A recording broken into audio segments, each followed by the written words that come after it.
On est bon? On est bon. Bon, bienvenue dans le podcast. Balance tes vérités. Un podcast où on va essayer, du moins on va tenter de dire tout haut ce que les gens pensent tout bas. Donc en tout cas, bienvenue, merci d'être là, merci d'être venu. Je vais co-animer cette émission avec mon frérot Stan. Ouais. Et voilà quoi, on va d'abord se présenter.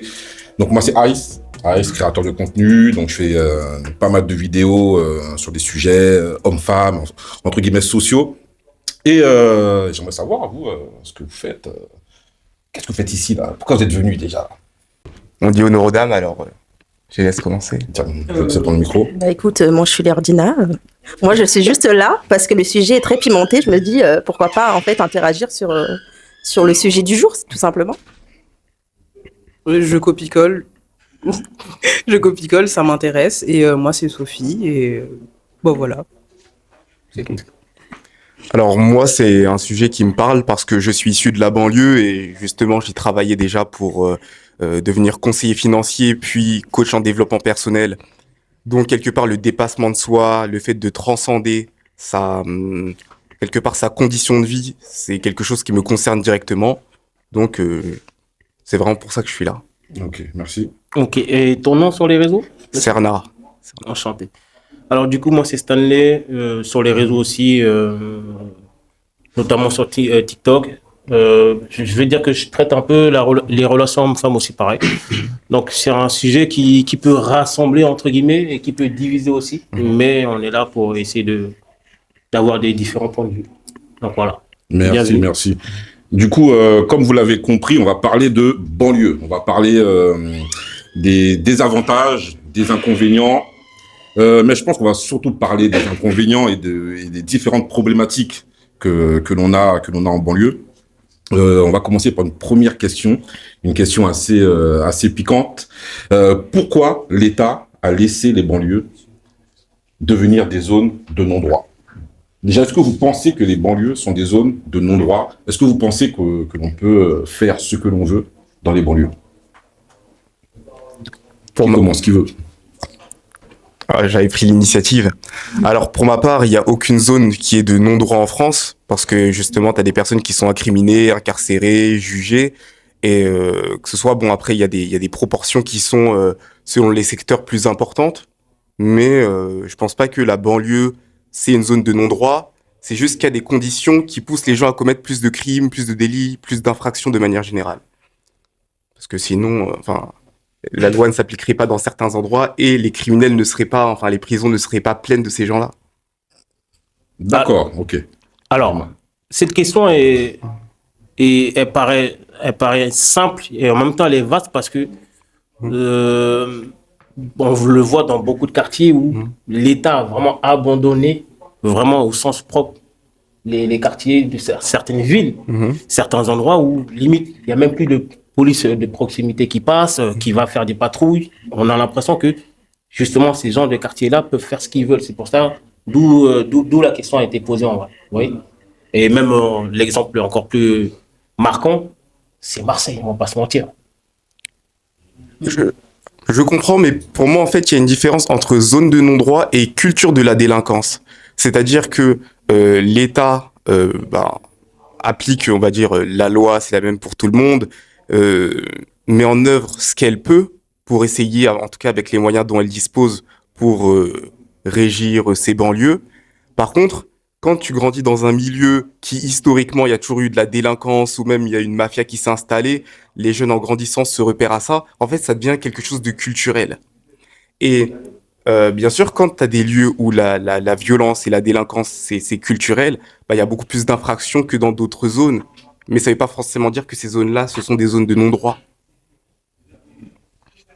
Qu'en pensez-vous T'en penses quoi, Ice? Non, je suis assez d'accord et la question que je me pose, c'est on a l'impression quand même qu'en banlieue, on a beaucoup plus de risques d'être comment dirais-je, sujet de bavure.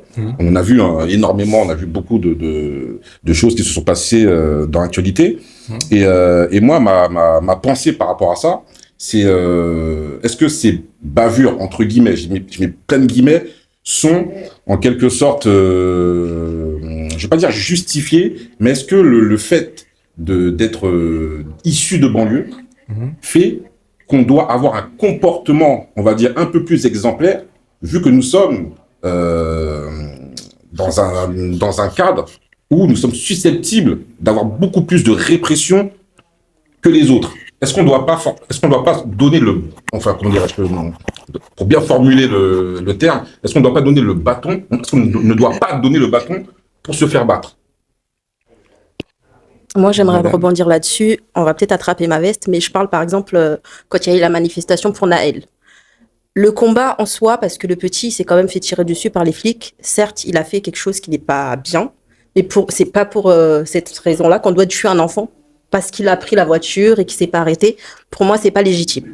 Pour autant, les gens ont manifesté contre ce qui s'est passé, ça je peux l'entendre. Mais par contre, je trouve que les jeunes qui ont fait un petit peu n'importe quoi, je trouve que ça c'est pas forcément une bonne image en fait qu'on transmet, parce que je trouve qu'on accentue en fait l'image qu'on a de la banlieue en se comportant de cette manière-là.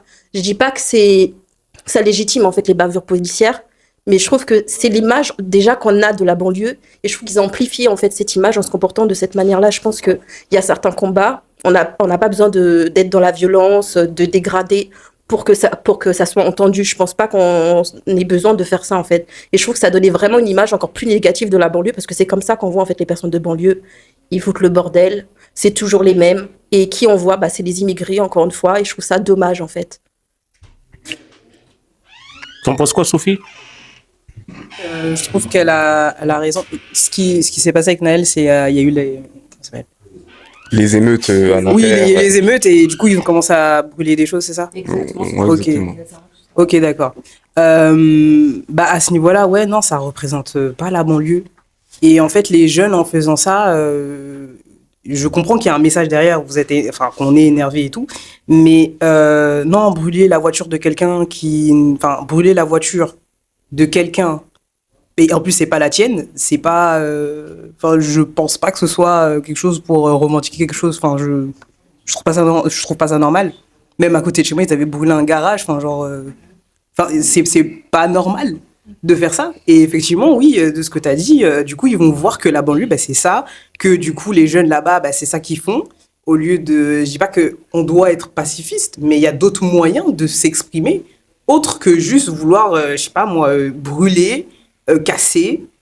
Et ça m'attriste, parce que même quand je parle de ce sujet-là, les gens, ils sont là, ah non, mais c'est pas tout le monde. Oui, c'est pas tout le monde, mais il faut quand même dire, voilà, nous, on n'est pas comme ça. Tu vois, et c'est ok, on fait partie d'une banlieue, mais il n'y a pas besoin de s'énerver comme ça, il n'y a pas besoin de brûler des trucs, c'est pas logique, tu vois. Bien sûr. Ouais. Il y a une question dans le... Une question en public? Ouais. Okay. Oui, bonjour, monsieur. Rebonjour. Par rapport à ce que je viens d'entendre, à ce que vous venez de dire, par rapport à l'affaire de Naël, par rapport aux banlieues ou tout ce qui s'ensuit, le seul responsable, en fait, la responsabilité de ce qui se passe dans les banlieues et de ce qui arrive à Naël, c'est que tout simplement, on a abandonné toutes ces situations-là parce qu'on a fait en sorte que maintenant, les gens, et toutes catégories confondues, ça ne concerne pas que les banlieues, c'est qu'on ne respecte plus l'autorité publique. On n'a plus peur de l'uniforme, enfin peur, du moins la crainte ou le respect. Je veux dire, moi personnellement, j'estime que quelqu'un qui est assermenté, qui a une tenue, qui est là pour, qui est nommé gardien de la paix ou gendarme, on doit le respecter parce qu'il représente la loi du pays. Voilà. Alors, on est là, on est en France, on peut dire oui, c'est vrai, c'est tragique. Un gamin de 17 ans est mort pour un refus d'obtempérer parce qu'il était dans un véhicule où il n'avait rien à y faire. Et on va dire oui, le flic a tué un enfant de 17 ans. Vous pensez vraiment sérieusement que si on était dans un de nos pays d'origine, où tous vous êtes là, vous pensez qu'on parlerait de cette affaire de la même façon si un policier ivoirien, congolais ou quoi que ce soit avait tiré sur cette personne-là? On n'en parlerait même pas, je pense pas. Ouais. On n'oserait même pas évoquer le sujet. Mais comme on est en France, avec les gouvernements socialistes qui se sont succédés, qui ont fait en sorte de salir les uniformes policiers, de salir les gendarmes, de ne plus pouvoir les respecter. Et j'entends ce que vous dites. Certes, oui, il y a des ripoux dans la police, oui, il y a des gendarmes qui sont malveillants, il y a des cons partout, ça je le sois. Mais sur ce cas-là, sur cette affaire-là, c'est tragique qu'un jeune homme de 17 ans perde la vie tragiquement comme ça, Mais je pense qu'il y avait un problème aussi d'éducation de la part des parents pour qu'un enfant de 17 ans soit au volant d'une voiture. Voilà. Donc, je dis pas que ça justifie ce que le policier a fait. Mais il faut pas qu'on soit hypocrite et qu'on se dise quand même, dans les pays d'origine dans lesquels on vient, ça se serait passé, on n'en parlerait même pas. Et là, quand ça s'est passé pour Noël, la France entière était presque à filiation. Voilà, alors vous en pensez quoi? C'est ça, je pense qu'on en parle aussi parce que c'est une personne qui est d'une autre origine. Ça aurait été un Français de souche, je suis navrée, mais on n'aurait pas parlé de la même manière parce que je trouve aussi qu'on est dans une société où quand c'est une personne de la banlieue ou d'une autre origine qui commet un crime, on va mettre en avant ses origines, alors que quand c'est un Français de souche qui fait n'importe quoi, on va juste dire cette personne a commis tel meurtre, on va pas donner ses origines. On oublie en fait que c'est des personnes aussi qui sont français. Mais après, je suis d'accord avec vous aussi dans le sens où effectivement, maintenant les jeunes ne respectent plus l'autorité, que ce soit l'autorité publique ou même les personnes qui sont plus âgées qu'eux. Il n'y a vraiment plus en fait ce respect de la hiérarchie, que ce soit au niveau des âges ou des professions. Ça, je suis d'accord que voilà. Après, on peut parler d'éducation, mais je suis même pas sûre que c'est vraiment que l'éducation, parce qu'on peut éduquer un enfant du mieux qu'on peut quand il est dehors. C'est une autre éducation, c'est l'éducation de la rue. Malheureusement, on pourra pas surveiller ce qui se passe dehors. Peu importe la meilleure éducation qu'on donnera, je pense, à nos enfants, on est responsable, oui et non, je pense. Mais moi, j'ai une question à vous poser là-dessus, d'ailleurs. Parce qu'on dit qu'on n'est pas responsable, je peux comprendre, je dirais oui et non.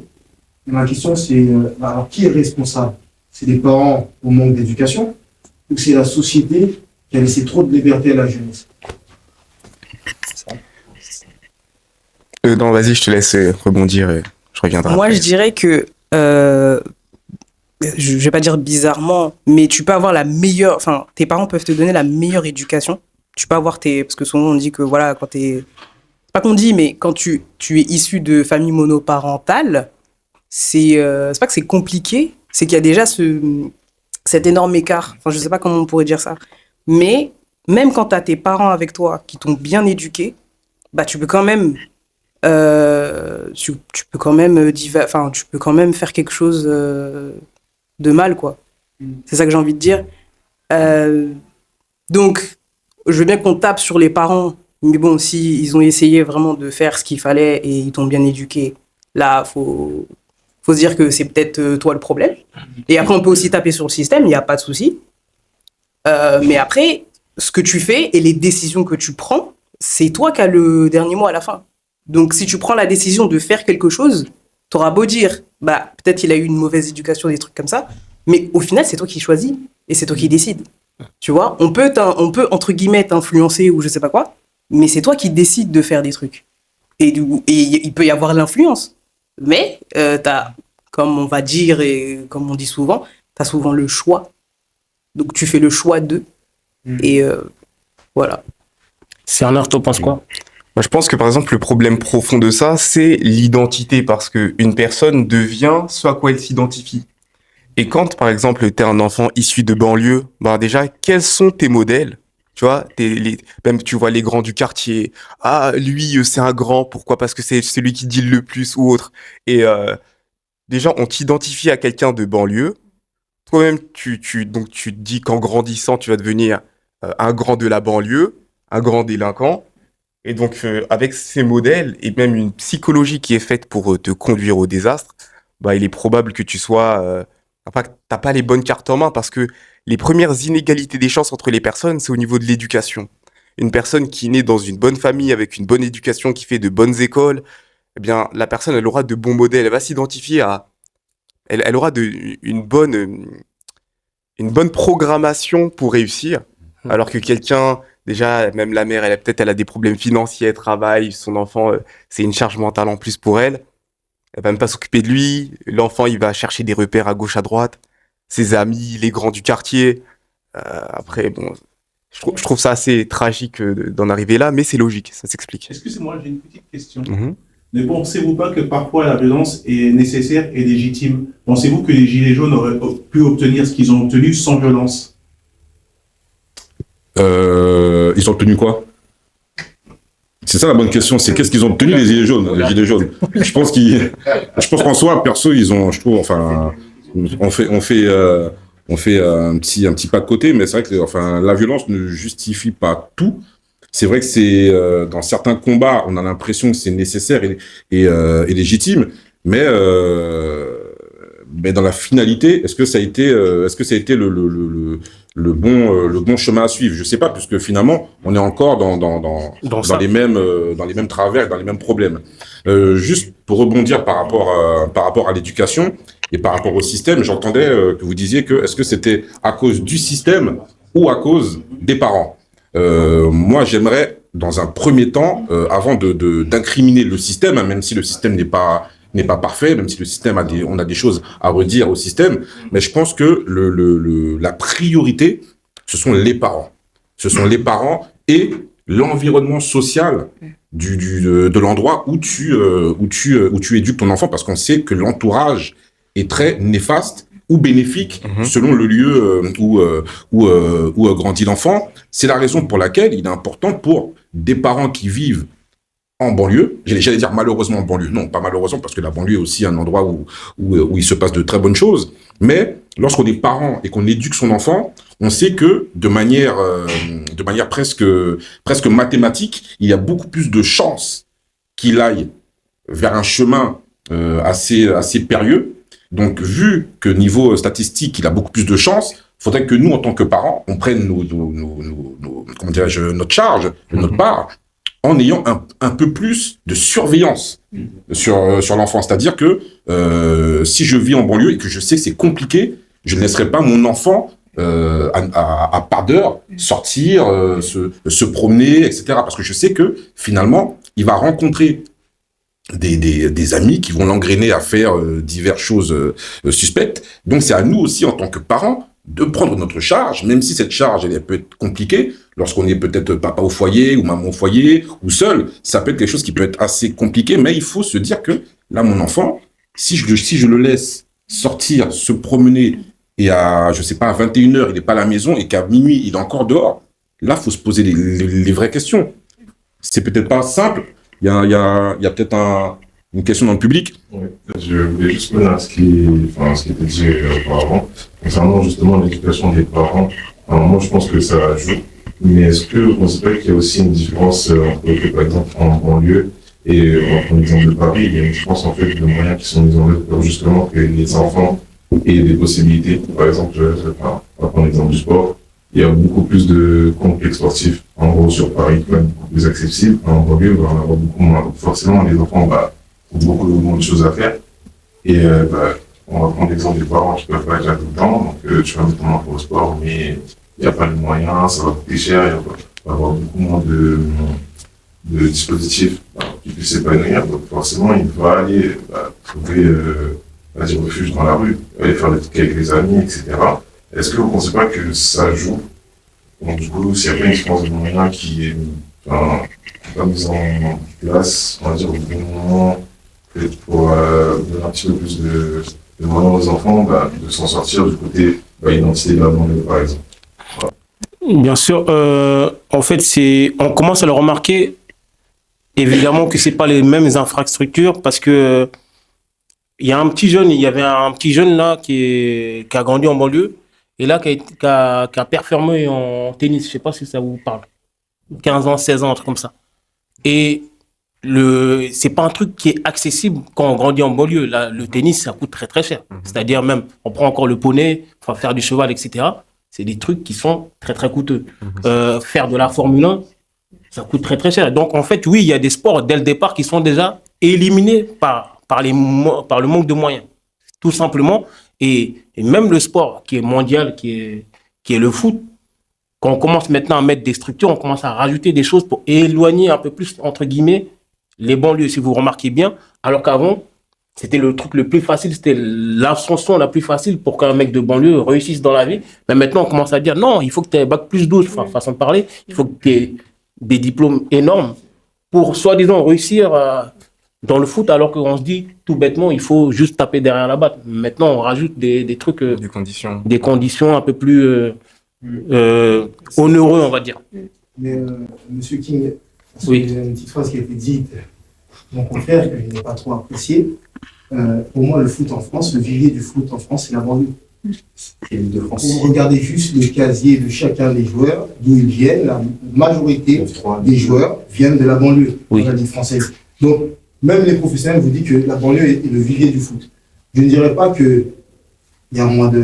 Au contraire, dans le foot, je pense qu'au niveau banlieue, dans le foot, on investit beaucoup. Je ne vais pas dire le contraire, on a des clubs en banlieue qui sont quand même à un certain niveau. D'accord, on a des petites campagnes de banlieue. Là. Donc, je ne dirais pas que c'est ça le problème. Je dirais par contre, au niveau du sport, où je suis d'accord avec toi, il y a certains sports où il faut avoir les moyens, énormément de moyens pour augmenter, c'est une réalité. Mais je ne pense pas que c'est que ça qui fait que la banlieue n'évolue pas, parce qu'il y a des banlieues qui sont très sportives. On le connaît, on va à l'Inter, Stade Saint-Nanterre, il y a beaucoup de jeunes de banlieue qui sont à stade. Donc je pense qu'en France, on est quand même dans un pays où ça évolue beaucoup au niveau du sport et de l'étude. Ça, on ne peut pas le contredire. Mais par contre, ce que je trouve qui est limité au niveau des banlieues, c'est l'éducation. Au niveau des écoles, au niveau de la banlieue, c'est pire en pire. Il y a de moins en moins de professeurs. Il y a des enfants qui sont chez eux parce que la prof, elle n'est pas là. Là, à ce niveau-là, oui, je trouve que c'est une grande perte parce que si on ne va pas à l'école, qu'est-ce qui se passe? Délinquance. Les délinquances, il y a moins d'enfants qui vont à l'école, plus d'illettrés. Donc, il faut se poser des questions.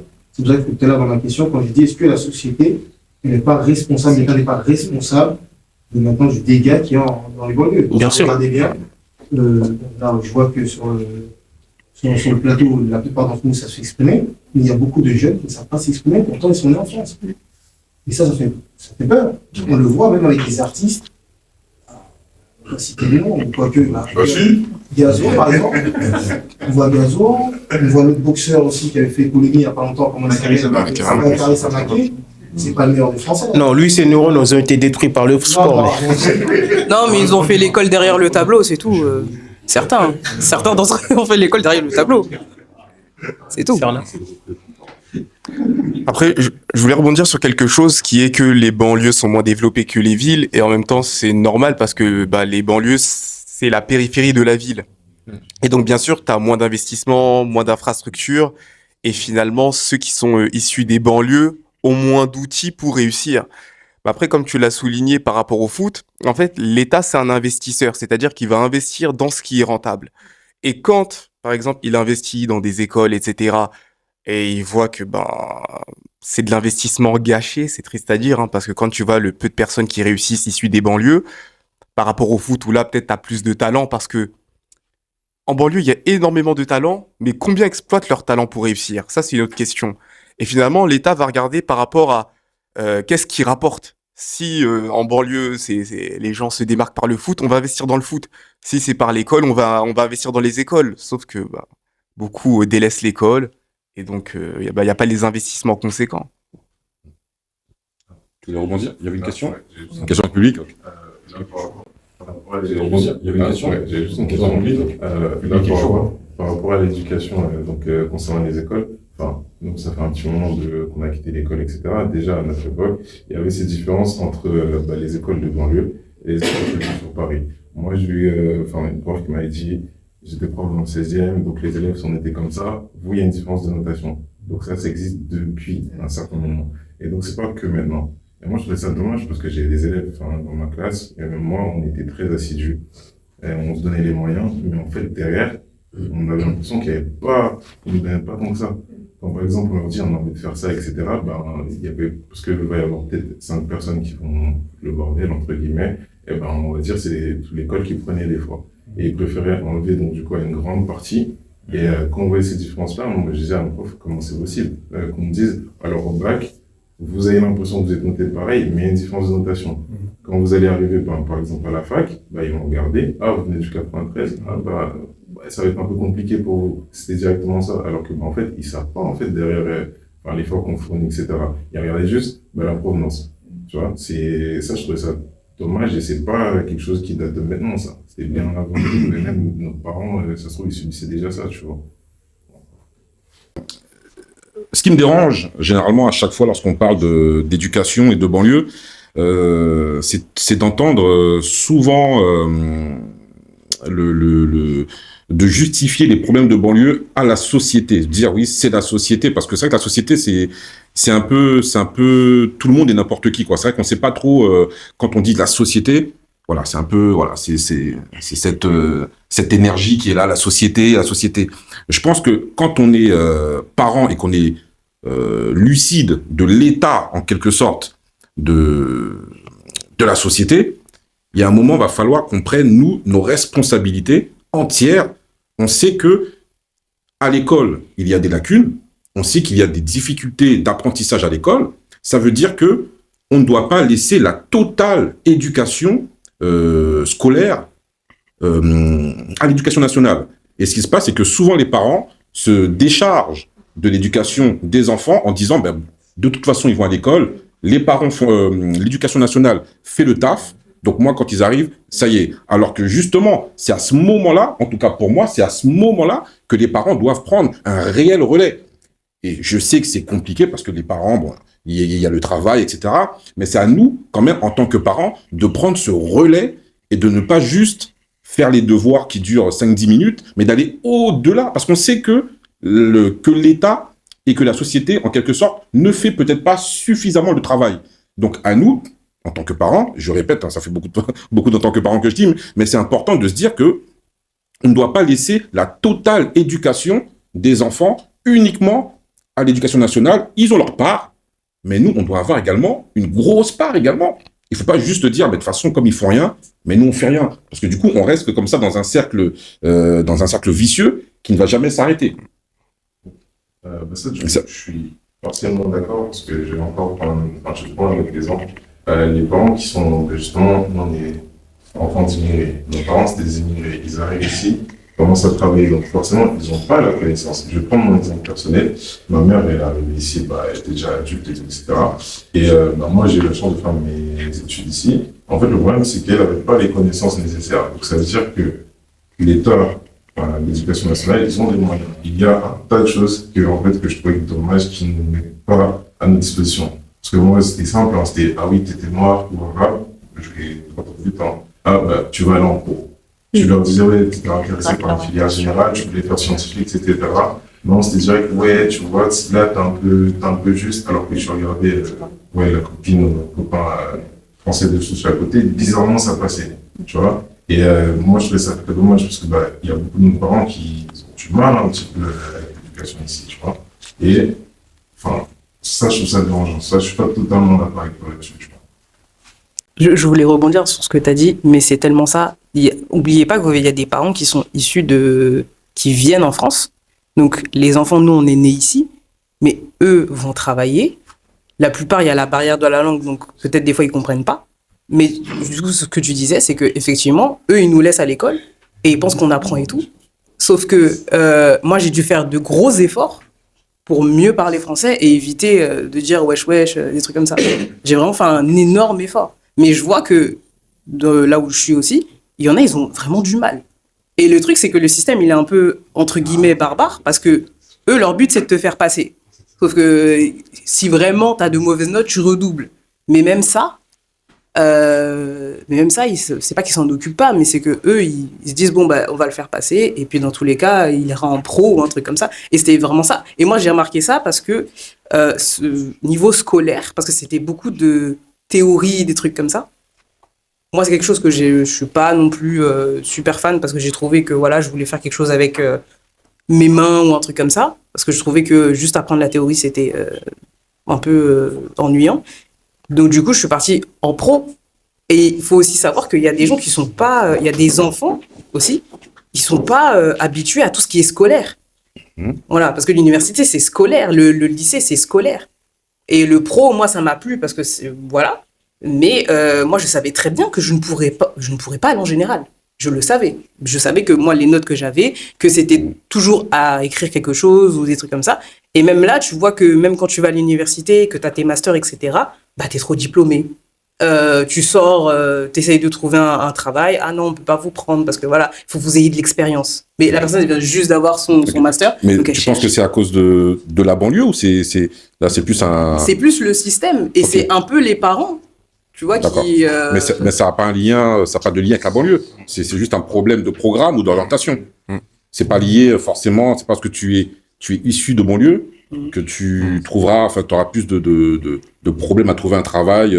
Est-ce qu'il y a un lien de cause à effet par rapport à ça, le fait d'être issu de banlieue, d'avoir une orientation et de trouver, d'avoir des difficultés à trouver un métier choisi, pas un métier justement imposé par, je sais plus qui disait dans le public, disait qu'on était souvent orienté vers tel ou tel type d'orientation. Ouais. Est-ce que vous pensez qu'il y a plus de difficultés justement à s'en sortir quand on est en quelque sorte banlieusard? Un petit peu, et c'est surtout que t'as pas. J'ai remarqué qu'il y en a. Par exemple, moi j'ai appris plus tard que tu pouvais faire des prépas. Tu vois? Je sais pas. En fait, c'est surtout qu'il y a. En fait, j'ai l'impression, peut-être que c'est ça, c'est qu'en troisième, après, je sais pas si c'est juste parce que c'est la banlieue, mais on n'est pas informé sur tout ce qu'on pourrait faire. C'est surtout ça, en fait, qui me dérange. L'information. Voilà, c'est ça. Et en fait, il y a un tas de trucs que tu pourrais faire, mais même ça, on me le dit après, ah, t'aurais pu faire ci, t'aurais pu faire ça. Mais on n'a pas les informations là-dessus. Après, je sais pas si, encore une fois, je sais pas si c'est vraiment que la banlieue, ou vraiment sur Paris, eux, ils savent ces choses-là, donc du coup, ils peuvent faire ça, parce que voilà, ils ont les parents aussi qui sont dedans, et donc du coup, qui peuvent, voilà. Mais c'est surtout qu'on n'a pas le panel de choses que tu pourrais faire. Moi, je trouve que, et en plus, surtout, on te presse, ouais, voilà, il faut que tu saches ce que tu vas faire plus tard. Mais surtout que on doit quand même te dire des possibilités après le bac. Ouais, tu pourrais faire ci, tu pourrais faire ça. D'accord. Et je trouve qu'il n'y a pas assez de structure pour que nous, on puisse au mieux s'orienter. Ou il n'y a pas assez, enfin, je sais pas, il n'y a pas, je dis pas qu'il n'y a pas assez de gens qui nous conseillent, peut-être que si, mais c'est pas normal que tu apprends ça plus tard. Et eux, ils le savent. Et par contre, tu as des gens qui le savent déjà, tu vois, ce qu'ils veulent faire et tout. Et c'est surtout un truc de. Les parents doivent, entre guillemets, aussi s'impliquer, tu vois. Ok. Ce serait Tu plus veux ça. rebondir Rapidement, juste sur un point. Je pense qu'il y a une part aussi de curiosité personnelle, c'est-à-dire que à un moment, quand tu veux réussir dans la vie, tu dois t'intéresser, tu dois pas attendre que tout tombe du ciel. Ça, c'est le premier point. Après, bien sûr qu'il y a parfois des discriminations liées au lieu d'où tu viens, que ce soit dans les emplois, même dans les facs, quand tu veux passer des entretiens pour intégrer des écoles ou autres. Mais souvent aussi, on a tendance à avoir intériorisé des discours défaitistes dans lesquels on se complaît. Par exemple, dans les banlieues, on est discriminé, etc. Et parfois, on entend ça depuis jeune. Et du coup, on croit ça. Alors, ça peut se baser sur des faits réels. Mais ça ne nous aide pas, en fait, on s'emprisonne dedans. On s'emprisonne. Ça veut dire qu'il y a une base qui est vraie. Mais en y croyant, en fait, on guide notre vie par rapport à ça. Et puis, on s'enfonce dedans. Alors que dans l'absolu, en fait, il n'y a rien, il n'y a aucune plus-value à intérioriser ça. On a une question dans le public. Oui, non, par rapport à ce que Aïs avait dit, je rejoignais tout à fait ce qu'il disait concernant les enfants dans les banlieues et concernant leur taux de délinquance, quelles seraient les responsabilités à déterminer de chacun. Moi, pour ma part, je suis père de 7 enfants. J'en ai 7. J'ai un adolescent qui a 16 ans. C'est pas évident pour tout le monde, mais j'ai toujours pensé, pour moi, que l'éducation qu'on donne à la maison à nos enfants, ça prévaut l'enseignement. Par exemple, c'est pas à l'école que mon fils va apprendre comment se présenter, comment dire bonjour, comment dire merci, comment dire s'il vous plaît. C'est mon rôle à moi en tant que père ou à ma femme en tant que mère de lui enseigner tout ça. L'école, elle est juste là pour lui enseigner l'histoire géo, les mathématiques, le français, ce qui va régir un peu sa vie un peu plus tard, mais c'est pas à l'école de les éduquer. Quand vous avez des parents qui quittent leur pays d'origine pour avoir une vie meilleure ici un peu en Europe par rapport au complexe qu'on connaît un peu dans d'autres pays où il n'y a pas justement les problèmes d'éducation, c'est horrible, les problèmes de santé sont aussi horribles. Bon, voilà. J'estime que les parents doivent prendre, comme tu dis, leurs responsabilités. Et leur responsabilité, c'est que quand ils arrivent dans un pays qui leur est tout à fait étranger, c'est de s'intégrer aux mœurs du pays. Tu ne peux pas après dire c'est l'école qui va tout faire, c'est l'État qui va prendre tout en charge. Non, c'est pas possible. Au bout d'un moment, comme tu dis, Aïs, les parents doivent prendre leurs responsabilités. Donc, dis-moi qui tu fréquentes, je te dirai qui tu es. Si tu laisses tes enfants fréquenter un milieu qui est nauséabond, forcément, ça va dépeindre sur lui.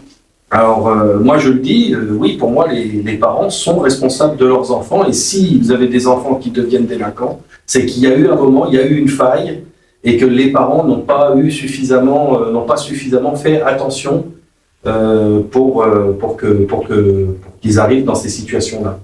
Voilà. Okay. Banlieue ou pas. Oui.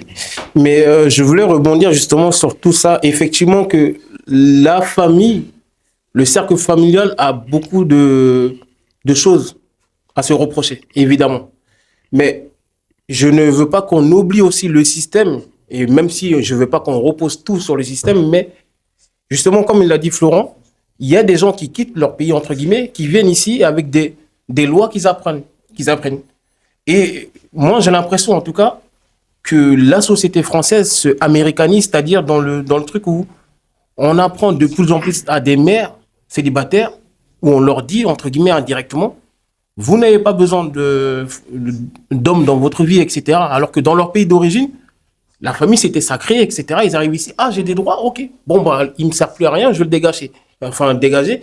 Et on prend même, il y a eu une étude où il y a des enfants, on a vu que des enfants issus de la banlieue ou une immigration, en général, ils étaient élevés par une mère monoparentale, enfin, une mère seule, etc.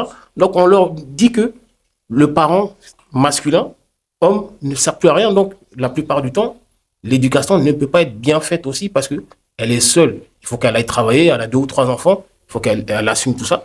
Et donc, elle délaisse tout sur l'éducation nationale. C'est pour ça aussi. C'est une réalité à prendre en compte. Mais ce n'est pas pour autant qu'on doit accuser la société dans sa globalité. Oui. Oui, je suis totalement d'accord avec toi sur ce sujet-là parce que je trouve que, oui, il y a beaucoup de familles en fait monoparentales où la mère, comme tu dis, travaille et les enfants en fait sont livrés un petit peu à eux-mêmes. Beaucoup de mères ne connaissent pas leurs enfants, donc ils vont dire oui à l'école c'est quelqu'un qui se comporte très bien alors que malheureusement c'est un délinquant dehors. Et quand on apprend qu'il fait quelque chose de grave, la mère elle est étonnée parce qu'elle ne connaît pas son enfant parce malheureusement elle n'est pas là. Et après je rebondis aussi par rapport à ce que dit Ice, je suis aussi d'accord que moi par exemple demain si j'ai un enfant, il ne sera pas dehors à 22h, 23h en train d'errer dehors. Je pense que ça aussi c'est une mauvaise chose parce qu'on sait très bien ce que font les enfants à une certaine heure. Donc ça, je pense qu'aussi, on doit prendre notre responsabilité, même si c'est compliqué quand tu es seul, je pense qu'on doit quand même prendre notre responsabilité et pas tout mettre la responsabilité en fait à l'État ou à la société ou autre en fait. Je pense qu'on doit aussi se tenir responsable de leurs actions. Je veux juste rebondir sur un dernier point. En fait, je trouve qu'aussi on a trop diabolisé l'État dans le sens où on estime qu'il n'agit pas assez. Mais déjà, je trouve qu'il y a quand même pas mal de choses qui sont faites en faveur des banlieues, que ce soit des opportunités, parfois, tu vois, tu peux être financé pour faire des voyages, même pour apprendre une nouvelle langue. T'as des choses comme ça qui sont mises en place, même pour des vacances, ne serait-ce que pour ça. L'État met en place pas mal de choses. Alors, c'est vrai qu'il n'en fait jamais suffisamment assez. Mais déjà, je pense qu'il faut être reconnaissant, par rapport à ça. Et puis aussi, je pense qu'il y a une méconnaissance d'un enfant, parce que l'enfant il va pas te dire je vais aller jusqu'à 22h, etc. Il va te dire je sors jusqu'à 16h ou jusqu'à 20h, et après il va dire ah en fait il y a eu un problème chez la mère de mon ami, alors qu'en fait il est parti brûler des voitures. Donc en fait toi tu vas, et c'est comme nous en fait, nos parents on n'a jamais montré notre visage, on a toujours une face devant nos parents et une face derrière, donc c'est tout à fait logique et cohérent que les parents méconnaissent leur enfant. Ouais. Et juste pour rebondir à ce que tu disais, enfin le fait d'aller brûler des voitures, on a vu récemment la victoire du PSG et qui a amené beaucoup de désagréments sur Paris et c'est vrai que les images, du moins les personnes qu'on voyait à la télé étaient issus pour la plupart de banlieues. Et est-ce que ce type d'image ne renforcerait-elle pas justement les préjugés que l'on peut avoir au niveau de la banlieue, au niveau de la couleur de peau, où on va être catalogué et mis j'essaie de bien choisir les mots parce que c'est important de pas dis ta vérité. Mis de côté, c'est ça que tu voulais dire. Mis de côté. C'est que parfois on a l'impression que je me dis mais c'est presque justifié de voir le Front National, du moins le RN monter en flèche. Je ne dis pas que c'est normal. Ça s'explique. Les gars. Oui, voilà. Ça explique. Mais c'est vrai que on a cette impression que le fait de voir en permanence des Noirs ou des Maghrébins faire ce type d'acte, est-ce que pour vous, ce n'est pas une façon de légitimité? Une façon de parce qu'on le voit, le RN monte de plus en plus. voilà, mais c'est un fait. Et quand on voit, nous, en tant que... Il faut se dire, hein, quand on voit une bavure, enfin, quand on voit un problème au niveau de la banlieue, on se dit, quand on voit un fait divers, voilà, quand on voit un fait divers, qu'est-ce qu'on se dit? Ah, j'espère que c'est pas un noir. Ah, j'espère que c'est pas un frérot. Moi, je me le dis. Avant de voir l'image, je me dis, j'espère que ce n'est pas c'est pas un de chez nous. Et quand c'est un de chez nous, tu dis, merde, oh là là, encore. On va encore être catalogué. Après, ce n'est pas une vérité absolue, mais ça fait partie peut-être d'une réalité. Justement, ça tombe bien que tu parles de ça. La question. Ah oui, une question dans le public. Une question, apparemment, j'ai dit quelque chose qui... J'ai une petite question pour mon confrère. Je t'en prie. Tu as dit, oui, bon, c'était des enfants immigrés, mais c'est des Français, non? Ah, oui. Ils sont nés en France. C'est des Français. Donc pourquoi venir sur l'immigration à partir du moment qu'ils sont nés en France, ils ont encore la loi du sol, hein, ils sont français, donc ce sont bien les enfants de la France qui cassaient la France. Non? Tu veux rebondir? Je viens prendre ta défense. Vas-y. Non, vas-y, je te laisse. Il y a ton avocat là, juste là. Écoutez, il y a ton avocat là. Non, on va parler, on balance les vérités, on est là pour balancer les vérités, il faut dire les choses telles quelles. Certes, je suis un enfant d'immigré, en quelque sorte, hein. Bon, moi je suis d'origine antillaise, mais, voilà, français, mais, voilà, j'ai la couleur que j'ai, d'accord? Donc, quand on me voit, on peut m'associer à différents types de pays en Afrique, ok? Ce qui me pose aucun problème. J'ai aucun problème sur ça. La seule chose, c'est que les préjugés qu'il peut y avoir par rapport à différents actes de ma communauté, même ce terme-là, communauté, elle me pose problème. Mais lorsque je vois des actes faits des gens de ma communauté, ça me fait chier. Ça me fait chier parce que je me dis, encore une fois, on va être catalogué, non pas parce que c'est justifié et que tous les Noirs sont mauvais, non pas, c'est pas ça, mais dans l'instinct, dans les bas instincts, malheureusement, humains, on a tendance à cataloguer les humains de la sorte. D'accord, mais en fait, c'est une question que je me pose tout le temps, sans être vulgaire ou autre. Par exemple, les gens valjean ne font pas cet amalgame-là. Quand ils voient un petit Français qui fait des bêtises, ils disent « Regarde-moi ce petit con ». Ils vont pas aller dans le truc et dire « Ah voilà, encore un blanc ». Mais tu sais, si on était premier de la classe, je te dirais « ça va ». Mais quand tu vois mondialement que nous ne sommes pas premier de la classe, tu sais, c'est comme quand le premier de la classe fait une bêtise. Mais tu sais qu'il a des bonnes notes. Tu sais qu'il est que tout va bien dans sa vie. Par contre, quand tu es, entre guillemets, dernier de la classe et que tu fais la même bêtise, tu auras plus tendance à focaliser ton jugement. Ce n'est pas un mépris de classe, mais c'est une réalité. Il y a un moment, il faut se dire les choses. Pour l'instant, si on parle de communauté noire, nous ne sommes pas premiers de la classe dans ce système capitaliste. Nous sommes très loin d'être premiers de la classe. Donc, moi, quand j'ai vu, quand on voit bon, je reviens sur le PSG, mais ça peut être toute autre manifestation, j'ai pas vu beaucoup de Chinois, j'ai pas vu beaucoup de Japonais, j'ai pas vu beaucoup de Pakistanais. Peut-être qu'il y en avait, mais malheureusement, et je dis bien malheureusement, on nous voyait un peu trop souvent. Ça ne justifie pas les préjugés, mais la réalité fait que les bas instincts humains nous mettent un petit peu dans ce carcan. Dis-moi, tu voulais peut-être... Alors, le premier point, c'est que je trouvais ça quand même assez intéressant de faire la différence, entre guillemets, entre Français de souche et Français issus de l'immigration. Pourquoi? Parce que c'est à cause de la culture. Tout à l'heure, on parlait de culture, et je pense que la culture impacte la psychologie, et notamment notre milieu social, parce que entre les Français de souche et nous, Français issus de l'immigration, on n'est pas dans le même milieu social. Et donc, notre construction psychologique ne se forme pas de la même manière. Et d'ailleurs, même quand tu te comportes, entre guillemets, comme quelqu'un d'assimilé, on va dire, pourquoi tu te comportes comme un blanc? Donc, il y a une différence de construction de psychologie. Donc, la différenciation, elle est intéressante. Ça, c'était le premier point. Et puis, je vois qu'il y a d'autres questions qui... Il y a beaucoup de questions dans le public. Okay. Parce que la culture de l'enfant immigré, qu'il soit arabe ou noir, c'est la culture de casser. Non, mais certains s'interrogent. La culture de tout péter. Certains s'interrogent. Alors moi, je pense, en tout cas que dans les banlieues, Bah déjà, notamment avec, bah, quand tu vois la musique, les films, etc. Ce sont des repères psychologiques parce que tu grandis avec ça. Il y a une culture aussi où tu te fais, où tes modèles, ce sont les grands, ce sont tes grands. C'est issu de la culture française, ça, ou c'est issu de la culture de leur pays d'origine? Parce que moi, au Congo, j'ai vu personne casser ni tout péter. Hein. Non, mais ça vient de la misère humaine. Mais moi, je parle du point de vue de quelqu'un qui méconnaît, bah, l'Afrique, par exemple, un Français de souche. Lui, il voit juste des gens issus de la banlieue. Lui, il se dit pas dans leur culture comment c'est parce qu'il ne la connaît pas. Mais il voit juste que ces gens-là, bah, ils cassent, etc.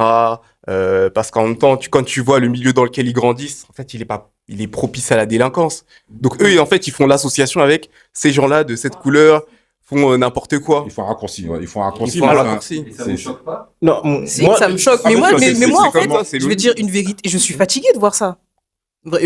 Ça m'énerve de voir qu'il y a des gens qui ont peut-être la même couleur de peau que moi, qui sont nés ici, ils savent pas aligner un mot de français, mais par contre, quand le PSG il a gagné, ah bah vas-y, on va tout casser parce qu'on est content, on a gagné. Alors, J'aime pas ça. Vous savez que la France, c'est quand même le seul pays au monde qui décharge des camions de CRS entiers pour pouvoir protéger les commerces des vandalismes après un match de foot. Hein. Vous allez dans n'importe quel pays au monde, en Russie par exemple, je donne l'exemple de la Russie, il n'y a aucun cas, il y a pas l'armée qui va presque venir pour pouvoir. On a eu la Coupe du Monde en Russie. Je veux dire, il n'y a que en France où on tolère des choses pareilles. Hein. oui, mais, Ça, c'est une réalité, il faut l'accepter. attendez, je peux te répondre parce que tu lui as demandé si c'était institutionnel. Et effectivement, je vais te répondre oui. Il n'y a pas le droit de manifester comme il y a le droit qui est écrit dans la loi française en Russie. Et même, tu as pris l'exemple du Congo, il n'y a pas. Je crois même que c'est interdit, même limite, de manifester, sinon ils savent comment ça va finir. Ici, c'est inscrit dans la loi. Et si on remonte même très très loin, 1789, le pouvoir a été pris par la Révolution et de manifester. Donc oui, c'est une culture française de manifester. Et malheureusement, dans les Il y a manifestations, une différence entre manifester et tout casser. et j'allais dire que dans les manifestations, malheureusement, il y a toujours eu des casses. J'ai dit bien, il y a toujours eu des casses. C'est pas d'aujourd'hui. Donc, si on doit dire que c'est une culture française, malheureusement, oui. De manifester, oui. Et malheureusement, il y a toujours des dérives. Si c'était pas inscrit dans la loi de manifester, je pense qu'il n'y aura pas eu tout ça. Sincèrement, moi, je pense qu'il n'y aura pas eu tout Je ça. pense qu'il n'y aurait pas eu tout ça. Mais c'est surtout que, du coup, ça répond à la question de, effectivement, Il n'y a pas les mêmes droits. il n'y a pas les mêmes droits, c'est vrai. Va manifester en Russie, tu vas pas faire Dans long ce feu. cas-là, vous allez me rejoindre sur le fait que tout simplement, il faudrait qu'on prenne un petit peu exemple sur des pays qui appliquent une dictature plutôt que de vivre dans l'anarchie. Bah, en fait, excuse-moi, je trouve que bah, la manifestation, c'est l'expression du peuple. Et pour moi, même si le peuple doit casser parfois pour se faire entendre, en fait, c'est le peuple qui est souverain. Donc, normalement, c'est le peuple qui parle. Et si il estime légitime qu'il y a besoin de casser pour se faire entendre, déjà, je pense que déjà, il y a un problème dans la démocratie parce qu'on ne devrait pas en arriver là. Oui, c'est surtout ça. Et après, parfois, bah, quand c'est issu de la banlieue, souvent, on stigmatise ces personnes-là parce que c'est facile de taper sur eux. Et je trouve ça dommage parce que ce sont ces gens-là qui se font le plus remarquer quand bien même ils seraient minoritaires. Et je trouve que moi, le problème que j'ai vraiment aujourd'hui, c'est que tu as plein de personnes honnêtes, travailleuses, exemplaires dans la banlieue, et ces personnes-là, on les invisibilise. Et du coup, les personnes qui font des conneries, on les met en lumière, et les personnes vraiment qui se tiennent droit, faut pas qu'on sache que telle personne de telle communauté brille. Parce qu'il y a aussi ça. Ouais.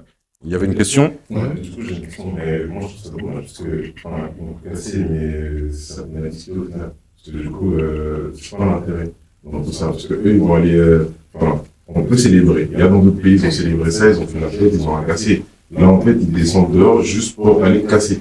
Et non, il y en avait certains, c'est exactement ça. C'était juste en gros, attends, je finis juste. Il y en avait certains, c'était rendez-vous, bien sûr. On va aller des militants sur les champs, c'est pas l'intérêt. On peut aller célébrer, ce qu'il y a toujours eu. Il y a eu des années auparavant, il y a eu la victoire, des victoires, il y a des gens qui cassent. Les victoires, là, aujourd'hui, et ça arrive maintenant.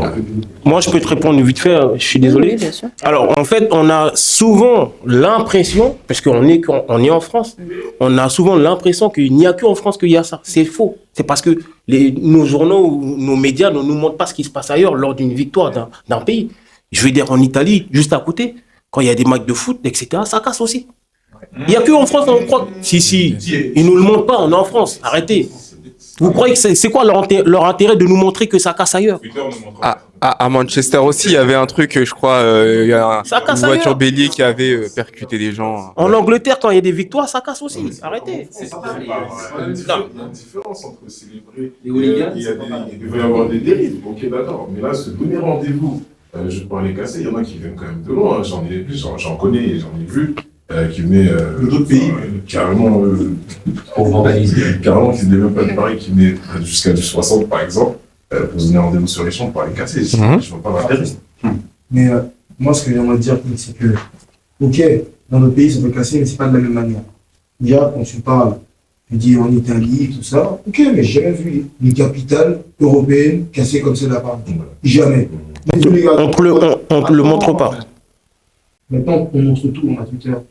Twitter, ça montre tout quand tu parles fort. On ne peut plus rien cacher avec Internet. Ça, c'est une réalité. Deuxième chose, il y a des hooligans en Angleterre. Et même eux, ils ne cassent pas les rues. Ils se battent entre eux. C'est deux choses différentes. Ils ne cassent pas les rues.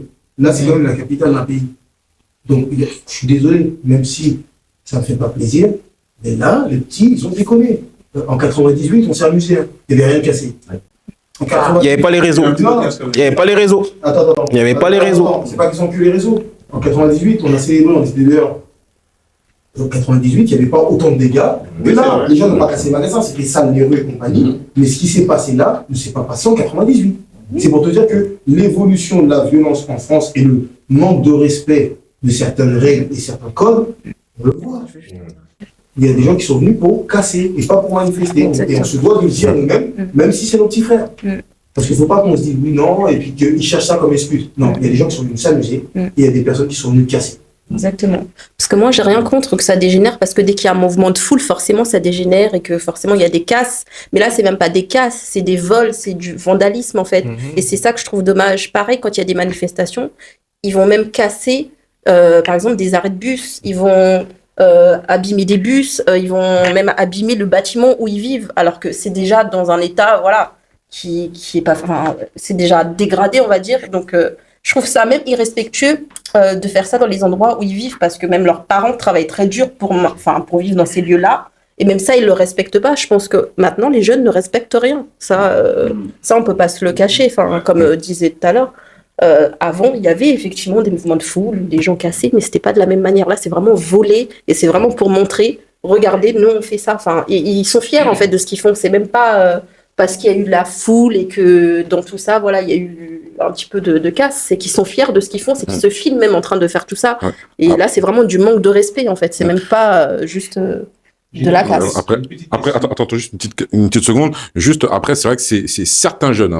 Oui. Voilà, c'est pas la banlieue qui est mauvaise, parce que c'est important quand même de le préciser. C'est pas la banlieue. Malheureusement, c'est certains jeunes issus de banlieue qui malheureusement sont mis en lumière et qui montrent cette image.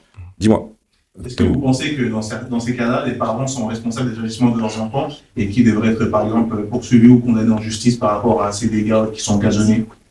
Je pense malheureusement oui, parce que à l'heure où ils font ces manifestations, on est encore une fois à une heure tardive, que font ces enfants l'autre dehors à cette heure-ci? Je pense que les parents sont responsables, encore une fois, et les parents, oui, devraient avoir une certaine sanction pour limiter tout ça, parce que s'il se passe rien, ici il n'y a aucune sanction derrière, forcément ces enfants-là vont se dire il n'y a pas de répercussion et je vais continuer.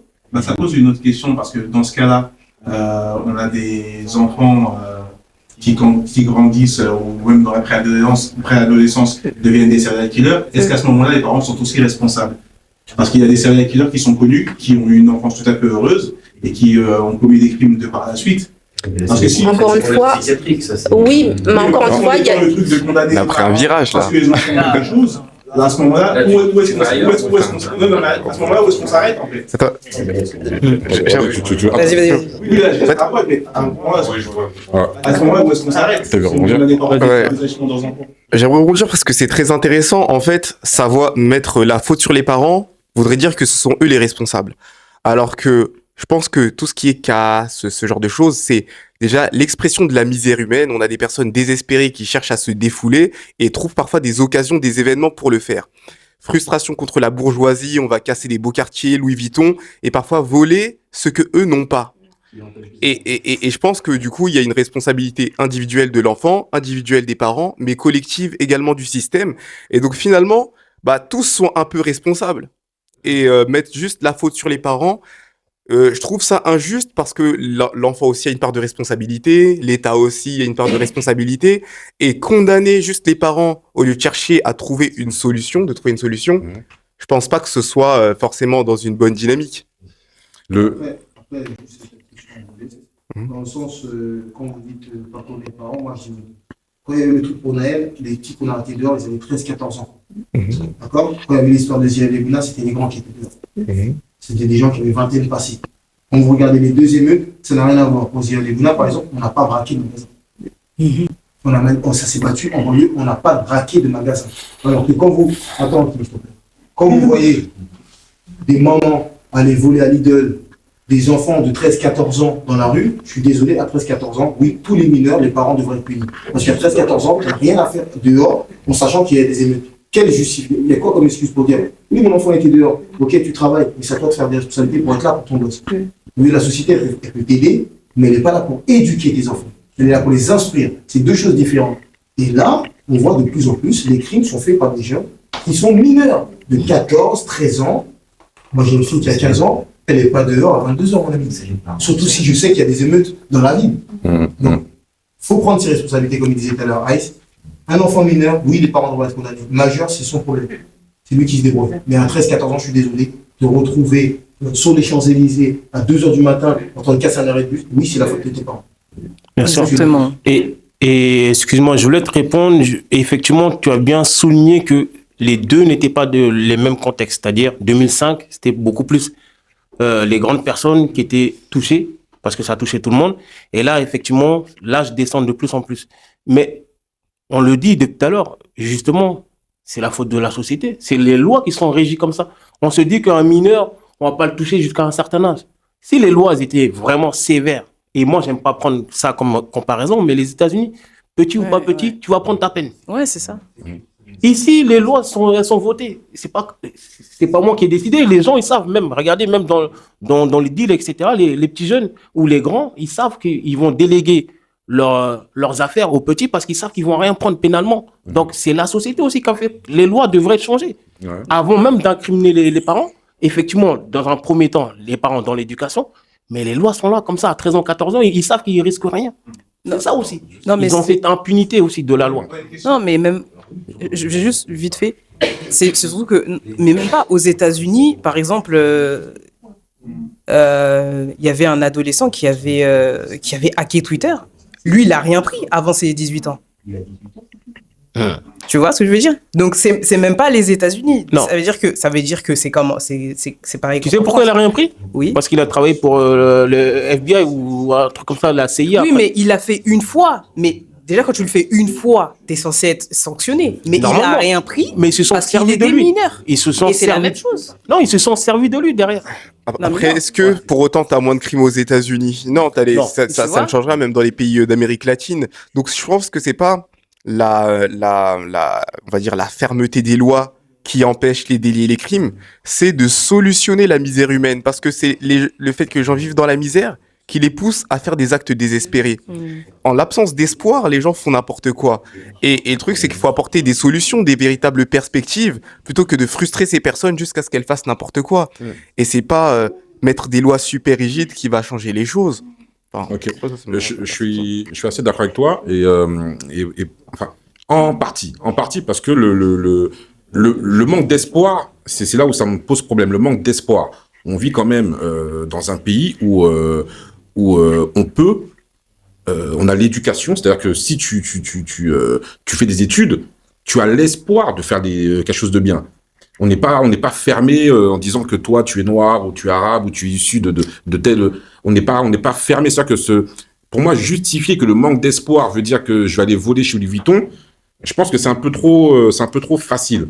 Enfin, pour moi, tu vois, on est tous, on a tous vécu en quelque sorte en banlieue, et c'est pas pour autant que nous sommes partis aller voler des sacs Louis Vuitton. Je pense qu'il y a un réel problème, c'est se dire, est-ce que réellement certains jeunes issus de banlieue se sentent réellement français pour se dire je respecte mon pays.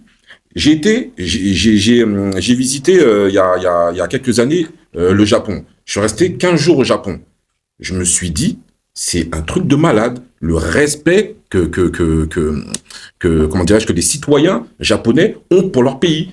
J'ai vu des choses, je me suis dit, mais jamais je pourrais voir ça en France. J'ai vu des gens travailler avec des Macs, laisser leur Mac, laisser leur téléphone, partir pendant une demi-heure, revenir, et le téléphone était là, le Mac était là. Tu fais ça en France, mais à la seconde même, ton matériel disparaît. Et je pense que réellement, pour revenir à ce que je disais, c'est que, est-ce que réellement, on se sent, on est réellement intégré à la France pour se dire, je respecte mon pays. Dire, quand un noir, je pense que les enfants d'immigrés ont honte, parfois, de dire qu'ils sont français. Je suis français, et parfois on a honte de le dire, parce que derrière, il y a différentes connotations par rapport au RN, parce qu'ils se sont appropriés le drapeau. Tu vas dans différents pays, le drapeau, par exemple le drapeau américain, il est sur toutes les devantures, que tu sois noir, que tu sois blanc, que tu sois latino, tu vois le drapeau américain partout. Est-ce qu'il n'y a pas un manque réellement d'appartenance? Est-ce qu'on se sent pas, non, je vais rester là parce que je pose beaucoup de questions. Est-ce qu'on n'a pas, voilà, je veux une question non plus. Oui, attends, mais faut répondre à ma question aussi. Ah, non, Ça revient, ce que tu dis que, enfin, non, plutôt, j'ai plutôt une question parce que tu dis, donc, ils se sont pas français, mais est-ce que du coup, je pense qu'il y a une différence entre, par exemple, les enfants qui sont nés au pays, qui viennent ici à l'âge très petit, donc ceux qui grandissent ici, et ceux qui sont nés ici, du coup, de parents d'immigrés. Est-ce que tu penses qu'il y a une différence entre les deux? Parce que moi, je le vois un peu dans mon entourage, on est beaucoup à être nés au pays, du coup, on est venu ici très très jeune, et je trouve qu'on respecte beaucoup plus l'État français, les lois, que les enfants d'immigrés qui sont nés ici, qui ont grandi ici. Est-ce que tu penses qu'il y a une différence entre les deux, ou pas du tout sur ce que tu disais? Non, j'ai l'impression, non, je te rejoins, j'ai l'impression qu'il y a quand même une différence, hein. Ceux qui viennent et qui ressentent la chance d'être là, ils respectent beaucoup plus le territoire. Ceux qui sont là de manière, comme on dit, tu es né en France, tu es français.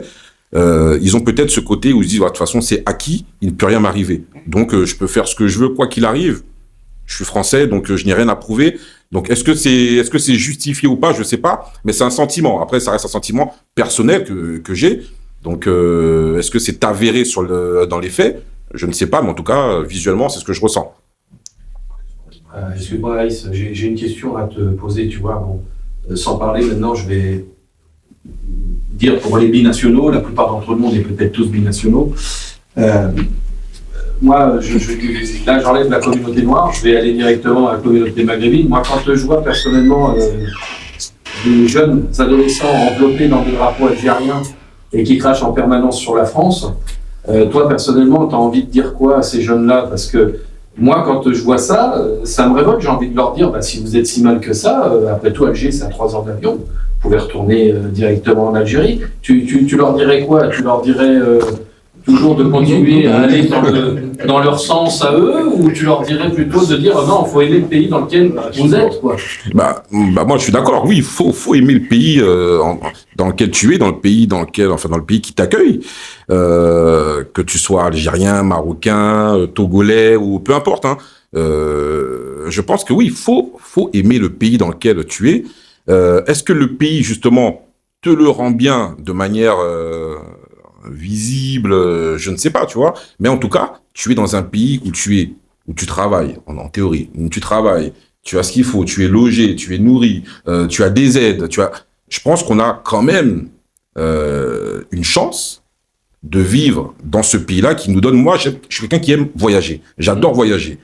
Le passeport français, quand même, me permet de faire le tour du monde sans aucun problème. Je sais que c'est une chance. Maintenant, est-ce que c'est une chance qui est en quelque sorte, c'est une chance malgré moi. C'est les faits historiques qui ont fait que je suis là actuellement. Maintenant, la base est là. Je vis avec la base que j'ai. Ça ne veut pas dire que que j'oublie ce qui s'est passé, parce que si je suis là et j'ai la chance, en quelque sorte, je vais me dire en quelque sorte avec des guillemets, si j'ai la chance d'être en France, c'est parce qu'il y a eu, enfin la chance, si je suis en France, c'est parce qu'il y a eu quand même des faits historiques assez dramatiques qui m'ont amené là. C'est un fait. Je suis là, je respecte là où je suis. C'est pas parce qu'il y a eu des faits dramatiques que je vais commencer à tout casser, à faire les choses de manière négative. Des faits que vous n'avez pas connus. Des faits que je n'ai pas connus. Voilà. Mais dont on en assume les conséquences. Mais je ne dis pas ce qui s'est passé. Une question qui est un peu, c'est une question épineuse, peut-être qu'elle va peut-être un peu vous hérisser les poils du bras pour certains. Est-ce que vous êtes plus choqué par un Français de nationalité française d'origine algérienne qui dit « nique ta mère la France » ou par un Français gaulois qui dit « putain pays de merde ». Lequel des deux vous choque le plus ? Tu veux répondre ? Pour moi, en fait, pour moi, il faut voir plus loin que ça, parce que je prends un exemple aujourd'hui, on pointe beaucoup certains, voilà, comme tu as dit, personnes qui se mettent dans des drapeaux algériens, tunisiens ou autres et crachent sur la France. Mais on se dit pas, est-ce que ces personnes rejettent la France parce qu'elles-mêmes se sont senties rejetées, ou est-ce qu'on regarde juste à l'instant T, parce que il y a beaucoup de personnes même qui grandissent dans des écoles, voilà, au début peut-être, je sais pas, ils voient, par exemple, t'es le seul noir de ta classe, ou tu vois, t'es en minorité, t'essayes de t'intégrer dans des groupes de blancs ou je sais pas quoi, et par exemple, tu peux subir des remarques racistes ou des trucs comme ça, ou même, par exemple, te fais sentir comme un citoyen de seconde zone. On a l'inégalité des chances, l'inégalité des opportunités, etc. Donc finalement, il faut se poser cette question de est-ce que c'est pas une réaction suite à un rejet ? Parce que souvent, quand tu te sens rejeté, eh bien, tu rejettes cette chose. Parce que c'est vrai que aussi, on peut pas se cacher qu'il y a une sorte de discrimination, rejet, où on relaie certains citoyens on classifie les citoyens. De seconde zone. Exactement. Ouais. Mais moi, j'aimerais rebondir sur le sujet. En fait, moi, je suis contre, effectivement, de cracher sur le pays qui t'a accueilli. Mais je pense que oui, ça vient vraiment d'une croyance limitante, on va dire. Depuis jeune, tu as toujours été un petit peu mis à l'écart. Je pense que c'est vraiment pour, on va dire, extérioriser une frustration. Tu as toujours été mis de côté, même en étant noir ou étranger. Faut pas se mentir, on est dans une société où on est toujours un peu mis en arrière. C'est-à-dire que même dans le côté professionnel, on va jamais te donner le même rôle qu'une personne qui est français de pure souche. Encore une fois, pareil, pour trouver un appartement, on va toujours avoir des préjugés sur toi, même si tu es une personne correcte. Et en fait, on va toujours se baser sur ton identité avant tout, sans forcément te connaître. Et je trouve qu'on catalogue beaucoup, en fait, les personnes issues de l'immigration. Et je pense que, après, voilà, c'est pas forcément une bonne chose. Je trouve que et ce qui est contradictoire, en plus de ça, c'est que ces personnes-là, quand ils vont à l'étranger, ils sont très fiers d'être français. Ils vont le prôner. Et par contre, quand ils sont dans le pays, malheureusement, voilà, ils vont dégrader le pays, ils vont mal parler du pays, et ça, je trouve ça dommage aussi, mais je pense que ça part vraiment d'une frustration. Et je rejoins encore une fois tout à l'heure, je pense qu'on n'a pas besoin d'être dans la violence, dans l'agressivité pour, on va dire, mettre en avant certains combats ou certaines injustices ou inégalités. Et je pense que, voilà, encore une fois, ça part de l'éducation et de l'environnement dans lequel on vit. On a toujours baigné les personnes de banlieue, malheureusement, ont toujours vu de la violence. Et donc, c'est comme ça qu'ils expriment aussi les choses qui ne vont pas, je pense. Oui, mais est-ce que vous pouvez comprendre les Gaulois pure souche qui vivent dans des régions reculées en France et qui sont branchés 24 heures sur 24 sur BFM TV ou sur CNews, qui voient ce genre d'images? Oui. Est-ce que vous les comprenez qu'ils peuvent être choqués ou être blessés dans leur amour? Oui, je le comprends totalement. Ah oui, non, ils peuvent. Non, on comprend. On comprend et on l'entend. Bien sûr qu'ils peuvent être choqués, c'est normal.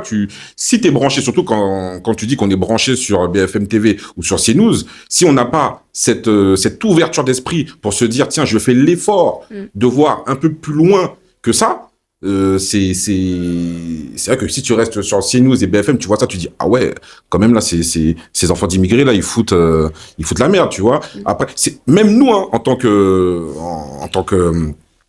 noirs, on peut se dire, comme je disais tout à l'heure, quand on voit des actes délictueux, on se dit, ah ouais, oh là là, encore un noir, parce que ça nous fait chier, parce qu'on n'a pas envie d'être catalogué, parce qu'on sait que c'est pas ça, on sait que c'est pas nous, mais comme tu disais très bien tout à l'heure, quand on t'a commencé, tu disais qu'on était, je sais pas si tu disais tout à l'heure dans l'autre débat, que dès qu'il y a un fait divers, on remarque très bien que si c'est un enfant d'immigré ou un immigré, on mettra systématiquement le nom-prénom. Ce sera mis en avant. Si c'est un enfant comme tu disais, pure souche, gaulois, entre guillemets, s'il s'appelle Mathieu Dupont, alors s'il a fait les mêmes méfaits, ce sera pas mis en avant. Et ça, c'est réel. Et pour ça, faut voir, faut avoir une mécanique pour se dire, bon, qu'il y a quand même une manipulation médiatique. Est-ce que c'est fait exprès ou pas? Moi, je pense que oui, hein, c'est fait exprès. Voilà, c'est la réalité. Maintenant, c'est à nous d'aller un peu plus loin et de faire un travail que malheureusement que tout le monde ne veut pas faire, parce que je peux comprendre, on n'a pas forcément envie de dire je vais faire un travail psychologique pour comprendre qu'ils ne sont pas tous comme ça. Exactement. Et je comprends aussi les Français de pure souche, en fait, qui ont cette image négative, parce que même dans l'autre sens, si demain un Français de pure souche va dans un pays, je sais pas, d'Afrique, et fait n'importe quoi, c'est normal aussi qu'on ait une image négative, du coup, de la personne qui est venue de notre pays. Et je pense qu'on devrait aussi faire des efforts dans les deux sens. Et on peut pas non plus, on va dire, s'enlever notre responsabilité dans ces actes-là, même si, on peut pas cataloguer tout le monde, on peut pas non plus prendre la responsabilité de ceux qui foutent la merde, malheureusement. Mais malheureusement, sur les journaux, c'est la masse qu'on voit. C'est pas, on se dit pas, oui, mais il y a quand même des bonnes personnes. On voit juste la masse. Il y a certaines personnes qu'on fait remarquer le plus, en fait, qu'on met en lumière, et ce sont souvent des mauvais exemples. Et c'est ça un peu le grief que j'ai, on va dire, un peu contre le système. C'est que souvent, contre certaines personnes, ils sont relayés en second plan, on leur laisse les miettes, et après on leur dit, vous devriez être content, vous devriez montrer toute votre reconnaissance des miettes qu'on vous laisse. Alors que, non, c'est pas carré. Moi, je voulais juste vous poser la question, est-ce que vous pensez que, du coup, les médias ont leur part de responsabilité dans le fait de mettre plus en avant, justement, toujours les mêmes. Oui. Par exemple, sur 10 personnes, il y en a deux qui ont une problématique, qui vont toujours mettre les deux en avant, mais ils oublient quand même qu'il y a d'autres à côté. Donc ça, c'est une très mauvaise chose déjà pour nous. En plus, est-ce qu'on n'a pas, du coup, notre part de responsabilité du coup, nous, pouvoir plus nous mettre en avant, on va dire, les bonnes personnes et donc, du coup, réprimander ceux qui, justement, sont problématiques. Oui, je pense qu'on devrait faire ça, mais j'allais donner un exemple et rebondir sur ce qu'on avait dit tout à l'heure. Par exemple, l'affaire Pierre Palmade, le mec n'est pas allé en prison alors que là, il y a une femme qui a perdu la vie, elle a perdu son enfant. Qu'au baladé, il est parti en prison parce que, il y a quelqu'un qui est quand même mort, tu vois. Mais lui, il n'a rien pris. Tu vois, c'est surtout ça que moi je comprends. Lui, il n'a rien pris alors qu'il y a vraiment des gens qui ont perdu la vie. Ouais. Tu vois, et c'est ça que je comprends pas.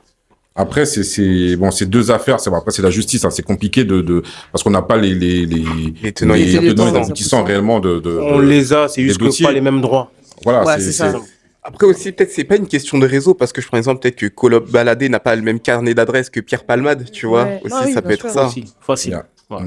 Donc, c'est vrai que c'est assez compliqué de comparer même si on le sait au fond qu'il y a quand même un biais raciste. Ouais, qu'il y a quand même des petits détails qui te disent que bon, tu auras peut-être plus de chances, d'être puni sévèrement si t'es un petit peu bronzé. Maintenant, faut essayer d'aller plus loin et ne pas forcément s'arrêter à là. Et c'est la raison pour laquelle je disais, j'avais fait une vidéo, j'avais pris l'exemple parce que j'avais vu qu'il y avait eu une bavure aux États-Unis, une bavure policière d'un jeune qui n'a pas voulu s'arrêter et lorsqu'il s'est arrêté, mais finalement, il n'a pas voulu ouvrir la porte. Donc ils ont à plusieurs reprises essayé d'ouvrir la porte et au bout d'un moment, ils ont cassé la vitre. Ils l'ont pris, ils l'ont un peu malmené. Et je me suis dit, pourquoi tu ne t'es pas arrêté avant? Si, il s'est arrêté avant. Je sais pas si c'est le même... Il s'est arrêté avant, et en fait, si on parle de la même histoire, il s'est arrêté avant et il s'est enfermé dans sa voiture, mais en tout cas, il était dans sa voiture. Il s'est enfermé. Et lorsque lui, la vidéo qu'il a publiée, je mettrai l'extrait dans le podcast, la vidéo qu'il a publiée était légèrement coupée. La vidéo qu'on a tous vue, c'est la vidéo où lui il était dans la voiture. Oui, il casse les vitres. Mais avant ça, oui. Avant, il y avait tout un contexte. Il y avait tout un contexte. C'est ça que si tu t'arrêtes uniquement à la vidéo que lui il avait publiée, tu aurais dû dire ah ouais, encore une bavure. Alors que finalement, il y avait tout un contexte avant qui a amené à cela. Il n'a pas été tué, mais il a été quand même assez malmené. Et dans la vidéo, j'expliquais qu'il y a un moment, il faut arrêter de donner le bâton pour se faire battre. On sait qu'il y a des possibilités de tomber sur des policiers qui vont te dire, bon, lui, je vais un peu plus le masser Que voilà. Donc, quand tu es conscient des risques que tu peux avoir, tu peux te dire, tiens, je vais quand même me comporter d'une certaine manière parce que je sais que je vais pas avoir le même traitement qu'un blanc. C'est une réalité. C'est quand même une bavure, la vidéo dont tu parles. Hein. Faut le préciser, c'est une bavure. Ça a été reconnu, les policiers ont été mis à pied. Là, c'est pas une prétendue bavure, c'est une bavure. Ah, laissez-moi deviner, le policier était blanc. Ouais, il n'y a aucun contexte qui justifie ce que a subi le gars.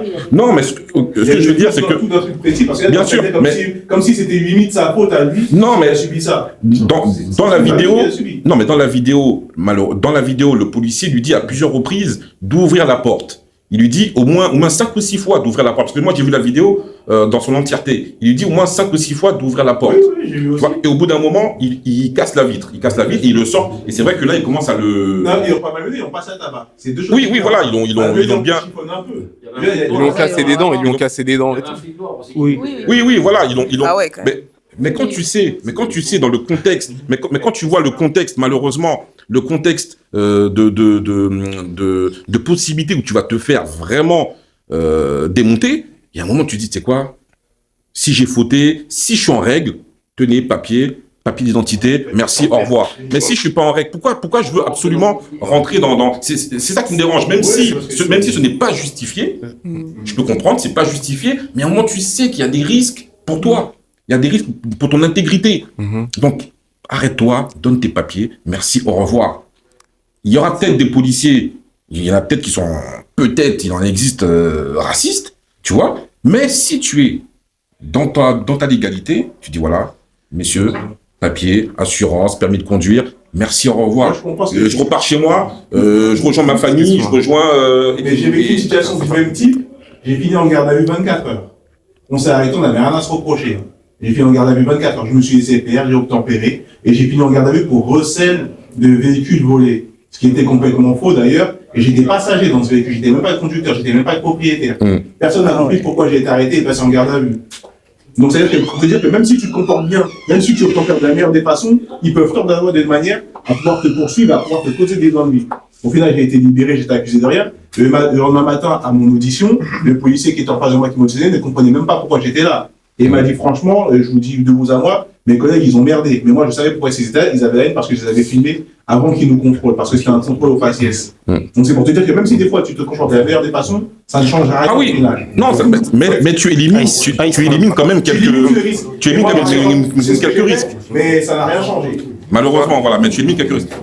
Et c'était le point que je voulais dire, c'est que parfois, il y en a eu même qui se sont fait, entre guillemets, qui sont morts, alors qu'ils se comportaient bien. Et je pense aussi que lui, il préférait être dans sa voiture face à sa caméra, plutôt que parce qu'il voulait rester peut-être devant sa caméra du véhicule. Parce que c'est vrai que c'est les caméras que les policiers portent, peut-être qu'elles peuvent dysfonctionner, etc. Et je pense qu'il s'est dit, peut-être en me mettant en sécurité dans ma voiture face à ma caméra, on verra bien ce qui va se passer. Alors ce n'est qu'une supposition, mais ça peut être aussi... c'est plausible. Il y a d'autres. Se mettre en sécurité, tout simplement. Exactement. D'autres questions ? Du coup, non. Enfin, on est sur la fin. En fait, ça a été très très bien. Merci. Bon, malheureusement, il y a eu beaucoup de questions des intervenants dans le public et on n'a pas pu, entre guillemets, tout aborder, mais ça se rejoignait dans les questions. Donc, franchement, merci infiniment. En tout cas, très belle présentation de la casquette. Merci. Ah ouais, tu parles un bon français.